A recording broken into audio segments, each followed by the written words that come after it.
S ನೋಡಿ, ಇಷ್ಟು ದಿನ ಕೇವಲ ರಾಜ್ಯ ರಾಜಕಾರಣದಲ್ಲಿ ಚರ್ಚೆ ಆಗ್ತಿದ್ದಂತಹ ವಿಷಯ ಅಂತ ಅಂದ್ರೆ ಅದು ಉಪಚುನಾವಣೆ. ಆದ್ರೆ ಇದೀಗ ಉಪಚುನಾವಣೆ ಮುಗ್ದಿದೆ, ರಿಸಲ್ಟ್ಗಾಗಿ ವೇಟ್ ಮಾಡ್ತಿದ್ದಾರೆ. ಈ ಒಂದು ಸಂದರ್ಭದಲ್ಲಿ ಸಂಪುಟ ಪುನರ್ರಚನೆ ಕಸರತ್ತು ಮತ್ತೆ ಇದೀಗ ಮುನ್ನೆಲೆಗೆ ಬರ್ತಾ ಇರುವಂತದ್ದು. ಸಚಿವ ಸ್ಥಾನಕ್ಕೆ ಪಟ್ಟನ್ನ ಹಿಡಿದಿದ್ದಾರೆ. ಹಿರಿಯ ಶಾಸಕರಿಂದ ಇಂದು ದೆಹಲಿ ಟೂರ್ ಕೂಡ ಹೋಗ್ಲಾಗ್ತಾ ಇದೆ. ವರಿಷ್ಠರ ಭೇಟಿಗೆ ದೆಹಲಿಗೆ ಸೀನಿಯರ್ ಲೀಡರ್ಸ್ ತೆರಳ್ತಾ ಇರುವಂತದ್ದು. ಇಷ್ಟು ದಿನ ಕೇವಲ ಉಪಚುನಾವಣೆ ಕುರಿತಾಗಿ ಚರ್ಚೆಗಳಾಗ್ತಾ ಇತ್ತು, ಹೇಗೆ ಗೆಲ್ಲಬೇಕು ಅಂತ. ಆದ್ರೆ ಇದೀಗ ಸಂಪುಟ ಪುನರ್ರಚನೆ ಕಸರತ್ತು ನಡೀತಾ ಇದೆ. ಸಚಿವ ಸ್ಥಾನಕ್ಕೆ ಪಟ್ಟನ್ನ ಹಿಡಿತಾ ಇದ್ದಾರೆ.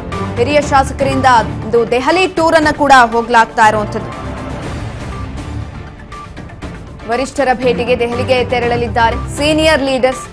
2ಕ್ಕಿಂತ ಹೆಚ್ಚು ಬಾರಿ ಗೆದ್ದ ಶಾಸಕರಿಂದ ದೆಹಲಿ ದಂಡಯಾತ್ರೆಯನ್ನ ಮಾಡ್ತಾ ಇರುವಂತದ್ದು.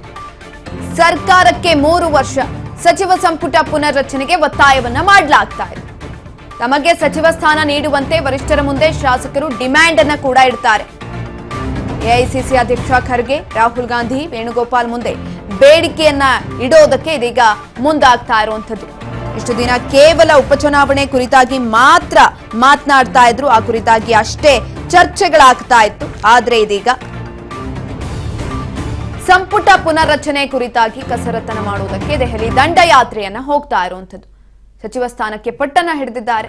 ಹಿರಿಯ ಶಾಸಕರಿಂದ ದೆಹಲಿ ಟೂರ್ ಅನ್ನ ಹೋಗ್ತಾ ಇರುವಂತದ್ದು. 2ಕ್ಕಿಂತ ಹೆಚ್ಚು ಬಾರಿಗೆ ಆಲ್ರೆಡಿ ಗೆದ್ದಿರುವಂತಹ ಶಾಸಕರು ದೆಹಲಿ ದಂಡಯಾತ್ರೆಯನ್ನ ಮಾಡ್ತಿದ್ದಾರೆ. ಈ ಒಂದು ಸಂದರ್ಭದಲ್ಲಿ ಹೈಕಮಾಂಡ್ ಬಳಿ ಕೆಲವೊಂದಷ್ಟು ರೀತಿಯಾದಂತಹ ವಾದವನ್ನ ಕೂಡ ಮಂಡಿಸ್ತಾರೆ.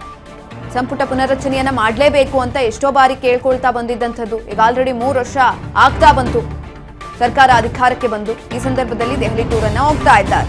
ಇನ್ನು ಕಾಂಗ್ರೆಸ್ನಲ್ಲಿ ಮತ್ತೆ ಸಂಪುಟ ಪುನರ್ರಚನೆ ಕಸರತ್ತು ಶುರುವಾಗ್ತಾ ಇದೆ.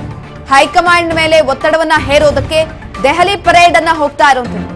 ಮಾಜಿ ಸಚಿವ ಜಯಚಂದ್ರ, ಅಶೋಕ್ ಪಠಣ್ ನೇತೃತ್ವದಲ್ಲಿ ಡೆಲ್ಲಿ ಟೂರ್ ಅನ್ನ ಹೋಗ್ಲಾಗ್ತಾ ಇದೆ. ಹೈಕಮಾಂಡ್ ಭೇಟಿಯಾಗೋದಕ್ಕೆ ದೆಹಲಿಗೆ 23 ಶಾಸಕರು ಹೋಗ್ತಾ ಇದ್ದಾರೆ. ಕಾಂಗ್ರೆಸ್ ಹೈಕಮಾಂಡ್ ಮೇಲೆ ಒತ್ತಡವನ್ನ ಹೆಚ್ಚಿಸುವುದಕ್ಕೆ ತಂತ್ರಗಾರಿಕೆಯನ್ನ ಕೂಡ ಮಾಡಿದ್ದಾರೆ.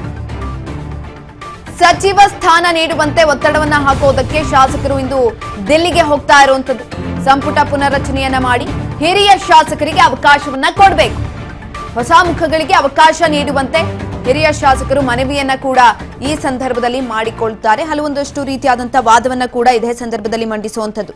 ಉಪಚುನಾವಣೆ ಮುಕ್ತಾಯಗೊಂಡ ಬೆನ್ನಲ್ಲೇ ರಾಜ್ಯ ಕಾಂಗ್ರೆಸ್ನಲ್ಲಿ ಸಚಿವ ಸಂಪುಟ ಪುನರ್ರಚನೆ ವಿಚಾರ ಮತ್ತೆ ಮುನ್ನೆಲೆಗೆ ಬರ್ತಾ ಇದೆ. ಶೀಘ್ರದಲ್ಲಿ ಸಂಪುಟ ಪುನರ್ರಚನೆಯನ್ನ ಮಾಡಬೇಕು ಅಂತ ಇದೀಗ ವರಿಷ್ಠರ ಮುಂದೆ ತಮ್ಮ ವಾದವನ್ನ ಮಂಡಿಸ್ತಾ ಹೋದಕ್ಕೆ ಹೋಗ್ತಾ ಇರುವಂತದ್ದು. ಇಂದು ದೆಹಲಿ ಟೂರ್ ಅನ್ನ ಹೋಗ್ತಾ ಇದ್ದಾರೆ. ಹಿರಿಯ ಶಾಸಕರಿಗೆ ಅವಕಾಶವನ್ನ ಕೊಡಬೇಕು, ಜೊತೆಯಲ್ಲಿ ಹೊಸ ಮುಖಗಳಿಗೂ ಕೂಡ ಇದೇ ಸಂದರ್ಭದಲ್ಲಿ ಅವಕಾಶವನ್ನ ಕೊಡಬೇಕು ಅಂತ ಮನವಿಯನ್ನ ಮಾಡ್ಕೊಳ್ತಾರೆ ಹೈಕಮಾಂಡ್ ಮುಂದೆ. ಈಗ ಆಲ್ರೆಡಿ ಸಾಕಷ್ಟು ಬಾರಿ ಸಂಪುಟ ಪುನರ್ರಚನೆಯನ್ನ ಮಾಡಬೇಕು ಅನ್ನುವಂತಹ ಕೂಗುಗಳು ಕೇಳಿ ಬಂದಿತ್ತು. ಆದ್ರೂ ಕೂಡ ಇದೆಲ್ಲವೂ ಹಾಗೆ ಮುಂದಕ್ಕೆ ಹೋಗ್ತಾನೆ ಬಂದಿತ್ತು. ಅದಾದ ನಂತರ ಬೈ ಎಲೆಕ್ಷನ್ ಒಂದು ಡೇಟ್ ಕೂಡ ಅನೌನ್ಸ್ ಆಗಿದ್ದಂಥದ್ದು. ಡೇಟ್ ಅನೌನ್ಸ್ ಆಗಿದ್ದಾದ್ಮೇಲೆ ಎಲ್ಲರೂ ಕೂಡ ಅಲ್ಲಿ ಬ್ಯುಸಿ ಆದ್ರು. ಶಾಸಕರು, ಸಚಿವರು ಎಲ್ಲರೂ ಕೂಡ ಹೋಗಿ ದಾವಣಗೆರೆ ದಕ್ಷಿಣದಲ್ಲಿ ಬೀಡನ್ನ ಬಿಟ್ಟಿದ್ರು. ಆದ್ರೆ ಇದೀಗ ಯಾವಾಗ ಎಲೆಕ್ಷನ್ ಮುಗಿತೋ ಈ ಒಂದು ಸಂದರ್ಭದಲ್ಲಿ ಮತ್ತೆ ಸಂಪುಟ ಪುನರ್ರಚನೆ ಕೂಗು ಅನ್ನೋದು ಕೇಳಿ ಬರ್ತಾ ಇರುವಂತದ್ದು. ಎಸ್, ಇದ್ರ ಬಗ್ಗೆ ಹೆಚ್ಚಿನ ಮಾಹಿತಿಯನ್ನ ತಿಳ್ಕೊಳ್ತಾ ಹೋಗೋಣ. ನಮ್ಮ ಪ್ರತಿನಿಧಿ ಬಸವರಾಜ್ ಹುಗಾರ್ ನೇರ ಸಂಪರ್ಕದಲ್ಲಿದ್ದಾರೆ. ಎಸ್ ಬಸವರಾಜ್, ಇಷ್ಟು ದಿನ ಕೇವಲ ಉಪಚುನಾವಣೆಯ ಕೂಗಷ್ಟೇ ಕೇಳಿ ಬರ್ತಾ ಇತ್ತು. ಆದ್ರೆ ಇದೀಗ ಸಂಪುಟ ಪುನರ್ರಚನೆ ಕುರಿತಾಗಿ ದೆಹಲಿ ಟೂರ್ ಅನ್ನ ಹೋಗ್ತಾ ಇದ್ದಾರೆ. ಹಿರಿಯ ಶಾಸಕರು ಯಾರೆಲ್ಲ ಹೋಗ್ತಾ ಇದ್ದಾರೆ, ಏನೆಲ್ಲ ವಾದವನ್ನ ಮಂಡಿಸಬಹುದು, ಹೆಚ್ಚಿನ ಮಾಹಿತಿ ಕೊಡೋದಾದ್ರೆ?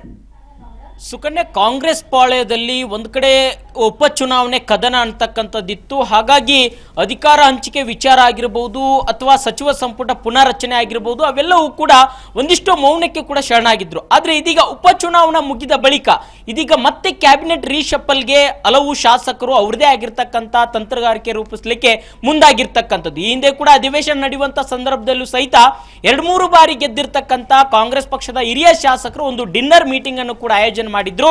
ಅದರಲ್ಲಿ ಪ್ರಮುಖವಾಗಿ ಸಚಿವ ಸಂಪುಟ ಪುನರ್ರಚನೆ ಆಗಬೇಕು, ನಮಗೂ ಕೂಡ ಅವಕಾಶ ಮಾಡಿಕೊಡಬೇಕು ಅನ್ನುವಂತ ನಿಟ್ಟಿನಲ್ಲಿ ಕೂಡ ಸುಮಾರು ಒಂದು 20 ರಿಂದ 25 ಶಾಸಕರು ಕೂಡ ಡಿನ್ನರ್ ಮೀಟಿಂಗ್ ಅನ್ನು ಕೂಡ ಆಯೋಜನೆ ಮಾಡಿದ್ರು.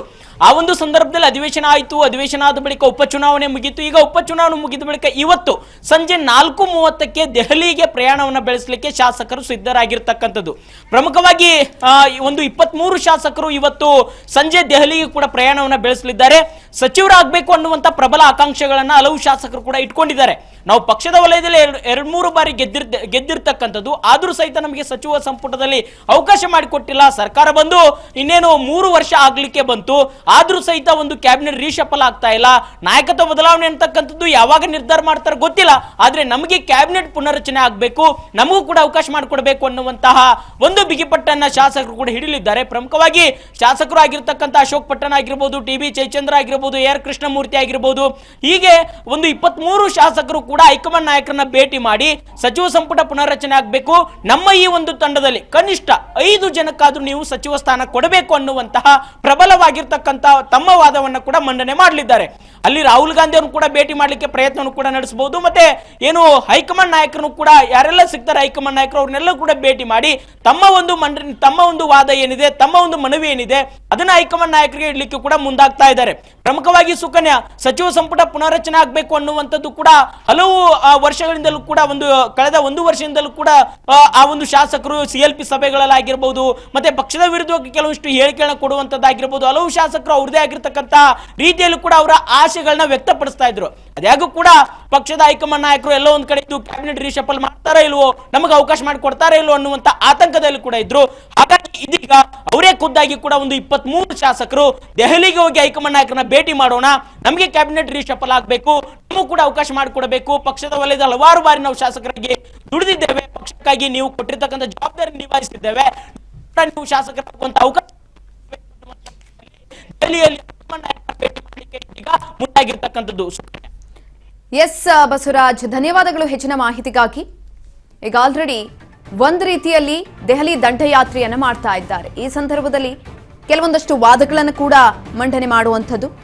ರಾಜ್ಯದಲ್ಲಿ ಈಗ ಆಲ್ರೆಡಿ ಸರ್ಕಾರ ಅಸ್ತಿತ್ವಕ್ಕೆ ಬಂದು 3 ವರ್ಷ ತುಂಬುತ್ತಾ ಇದೆ. ಈ ಒಂದು ಸಂದರ್ಭದಲ್ಲಿ ಸಚಿವ ಸಂಪುಟ ಪುನರ್ರಚನೆ ಆಗಲೇಬೇಕು ಅಂತ ಒತ್ತಾಯವನ್ನ ಮಾಡ್ತಾ ಇದ್ದಾರೆ. ಹೈಕಮಾಂಡ್ ಮುಂದೆ ತಮ್ಮ ವಾದವನ್ನ ಕೂಡ ಮಂಡಿಸ್ತಾರೆ.